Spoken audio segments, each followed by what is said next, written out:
Hey, what's up? I'm Liz, the Split State DIY, and this video, it's going to be a little different than my normal thing.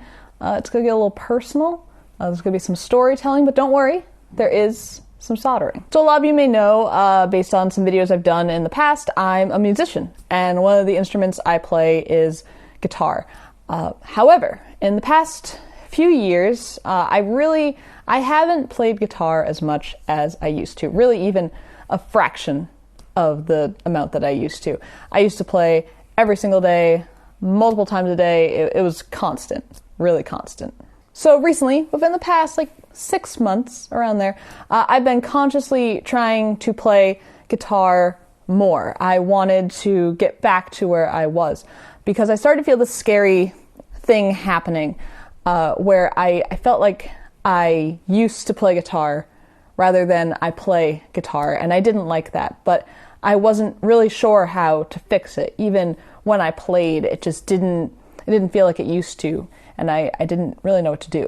So then I heard about this thing that was going to be happening that I thought it might help. There's this magazine called She Shreds magazine, and basically what it is, it's a magazine for guitarists who happen to be women or non-binary folk, basically anyone who doesn't fall under the category of a cisgender dude, which if you're familiar at all with the guitar community, it's hard to find a space to exist if you aren't a cisgender dude and feel comfortable and welcomed. Trust me. So I read She Shreds fairly regularly. They have really great articles, just interviews with musicians, but also good technical articles too. And they announced that for the month of January, they'd be doing the social media challenge that was called One Riff a Day. And they'd done it before, but basically what it means is for the entire month of January, you post every day a riff that you're playing. And there's really no parameters on it. They keep it super open. They just want to encourage people to play and better themselves, whatever that means for them. It's very self-defined, so it's really cool. But normally, something like, a month-long social media challenge, I'd roll my eyes at that, because that's really not my jam, no pun intended. But there was something about the way that She Shreds was talking about the challenge and how to structure it for yourself, and where my head was at, too, with wanting to get back into playing guitar, that it struck a chord with me, pun intended. I was kind of scared, though, for a lot of different reasons. Because, I'd be playing every day, but I was really worried, and this has been kind of a fear that was growing, that my chops were completely gone and never to be seen again. Not that I was ever amazing, but, when you play constantly, even something as being able to move between bar chords easily and not having any notes not fully resonate, that's a thing, and you lose that finger strength, and I had definitely lost that finger strength. Could I get that back? I don't know. The other thing was it's kind of this unsaid thing for One Riff a Day. And if you look at past posts, people write their own riffs. They're not just playing covers. And for a few years, I really hadn't been able to write anything on guitar. Just nothing would really come out. It all sounded kind of dumb to me. And I was worried, what if I discover I can't write anymore on guitar? So that was scary. And then additionally, what if I can't keep up with the challenge every day? What if I find it to be too difficult or too taxing? Or if I get so frustrated with myself that I stop and then I really do never play again? You can see it was kind of the spiraling existential crisis, which was not necessary. But, every once in a while you gotta let yourself freak out a bit. Despite all of this, though, I decided I would just play to play and just stay purely in my comfort zone to start and see where it went. Essentially the musical version of wearing little floaties into the shallow end of the pool and just standing there, and that's it. I played riffs that I'd played for years. I started off actually with a riff that I think I wrote when I was 15 and it never made it into a song with any of the bands I was in. I played covers that I leaned on for years. It was all very sloppy to start off. It was also sometimes literally physically painful as my fingers got used to getting shredded up on strings again, and playing through that was yikes, and it made everything sound really bad because I couldn't press as hard as I normally do on the strings, so that wasn't great. I cringed at a lot of the posts I did, but I just knew I needed to keep the promise to myself. And what I did was I'd come home from work, I'd noodle a bit on guitar, figure out what I was going to play, whatever it was, and then once I felt comfortable enough, I pressed record. And I only let myself do one take, and maybe that take happened to be terrible or not as good as I had been playing like 5 minutes earlier. But I just knew that if I got all caught up in the minutia and got to be too much of a perfectionist about it, nothing would get up. So that's what I did, and I just kept going. And then a little bit into the challenge, I wrote something, and I didn't mind it, and I started to feel my muscle memory coming back for strumming and finger placement and things. And it just started to feel a lot more comfortable and like how it used to feel when I'd play. And I never dreaded it. Even when I first started, I didn't go, oh, I gotta play guitar. Like, I looked forward to it, but I started to look even more forward to it every day. And that was really cool. It felt like I was almost, this is gonna be corny as hell, but taking flight. Like, I really did. I felt like this weight was lifting off me, and I was getting back to playing how I always had before. And with that, I started writing more. It got to the point that every day I was writing something. I wasn't leaning on covers anymore. And they were very simple at first, like super simple and sloppy. But over time, and by the end of the challenge, really, I was liking a lot of the stuff I wrote. There's some of the stuff I kind of want to record to make some music for this channel. And I was starting to get some interesting voicings and some decent rhythms, and I was feeling good. I felt like when I started to be able to write again, that was great. That was really like something had broken open. Now in this, I had also kind of rediscovered my effects chain and playing around with pedals. And one pedal I dug out was my Fuzz pedal, which used to be my favorite effect. And I put it in my pedals chain, and I noticed it wasn't sounding very good. And that's a loaded thing to say about a fuzz pedal, because a fuzz pedal's purpose is to take a clean signal and make it fuzzy. But it wasn't, there was just something not quite right. It sounded bad instead of good bad. And I'll let my past self kind of take it away from there. All right, so as I said, some problems with my signal chain. So first, I'm going to show you, well, not show you, you're going to hear what my signal chain sounds like right now. Now granted, it's an abbreviated signal chain because I'm just doing my tuner to monosynth to Boss DS1 electro-harmonic small clone to an Ibanez analog delay into my Ibanez 30-watt amp.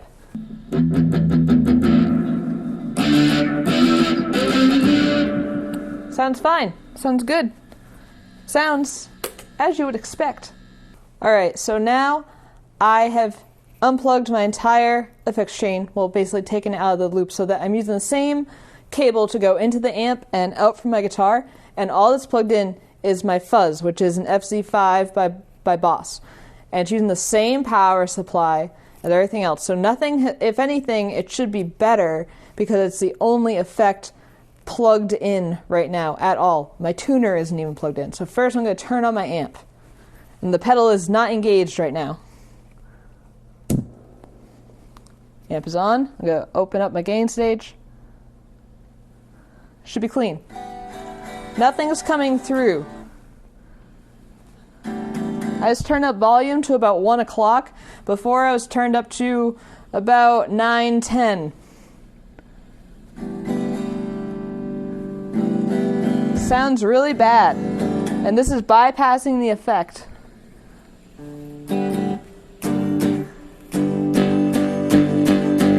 Not good. Not good at all. I'm going to turn on the fuzz pedal. You can hear the static.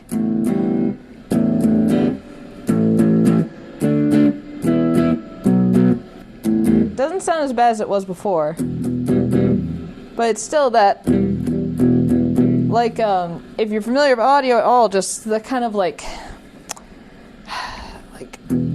something's messing up the signal chain, and not in a fuzz way, but in a bad way. Like it's not getting all the way through. Like there's some sort of short.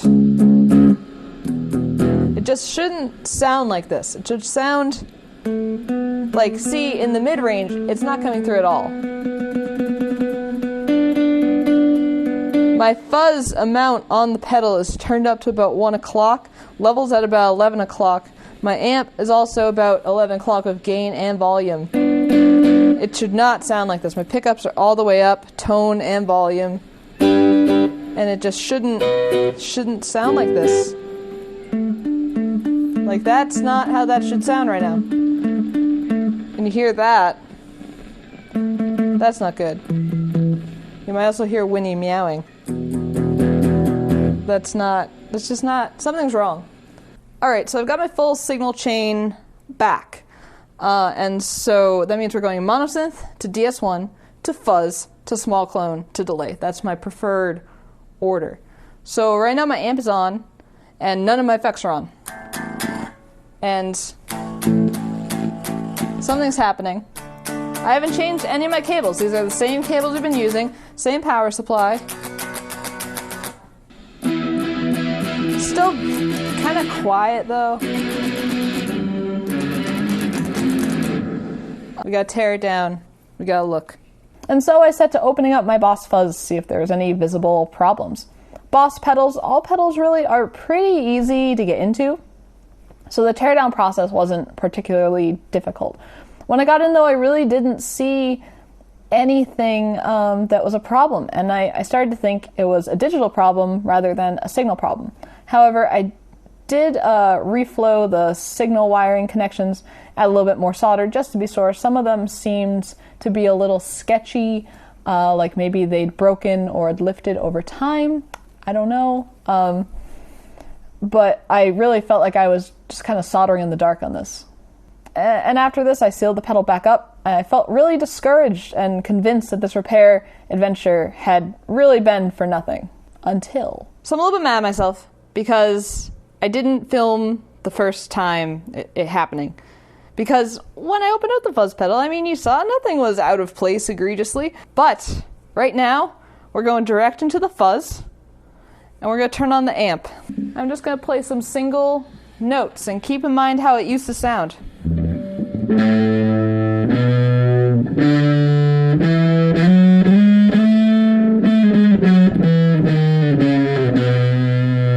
That sounds real nice and thick. So I did something, I don't know what, but there must have been a loose connection or something like that.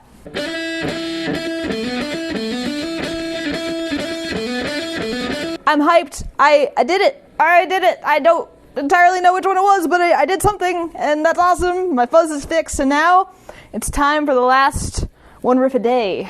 So to have my fuzz pedal repaired just in time for the last day of the challenge, it was this really nice ending to a journey that had been really powerful for me.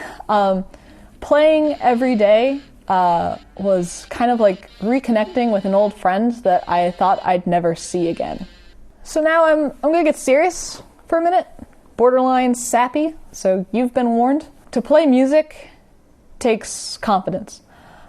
When things happen in life that take away your everyday confidence, your sense of self, it makes it almost impossible to play music out with others, because when you're playing, you'll feel shaky, unsure, just overall terrible.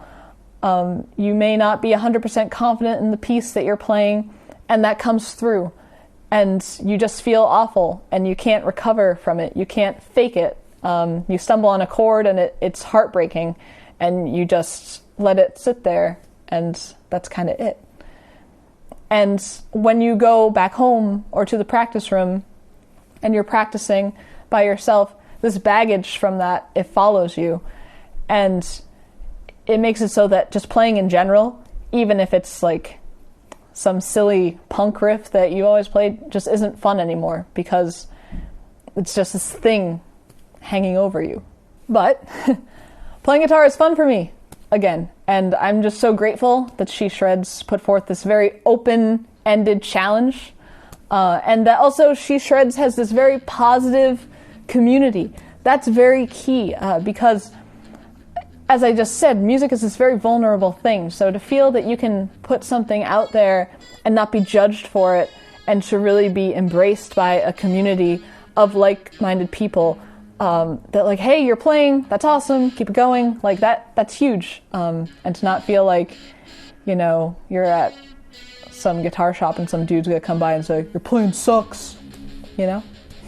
And now that it isn't January anymore, I'm still playing. I'm actually doing something with guitar that I've always wanted to do, but had never had the time or been in the right headspace to do, and that's to focus on technical exercises and scales. And now for those that haven't locked themselves in practice rooms for hours and maybe don't know what a technical is, basically it's something like this.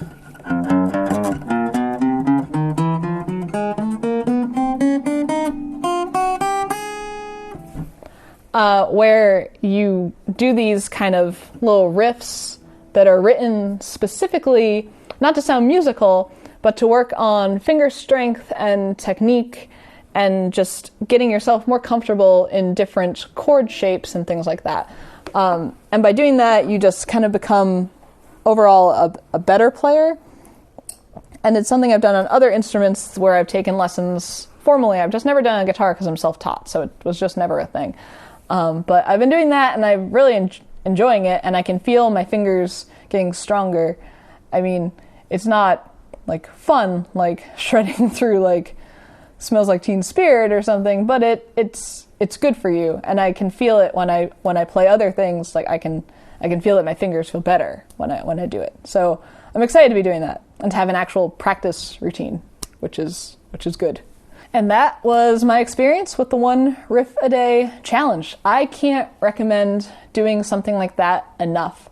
If there's a hobby or skill set that you've fallen out of or want to get back into or don't even know how to approach it, just building habits and saying like, okay, for this amount of time, I'm going to do just a little bit a day. I'm not going to set any standards for myself or things I have to meet. I just have to do it.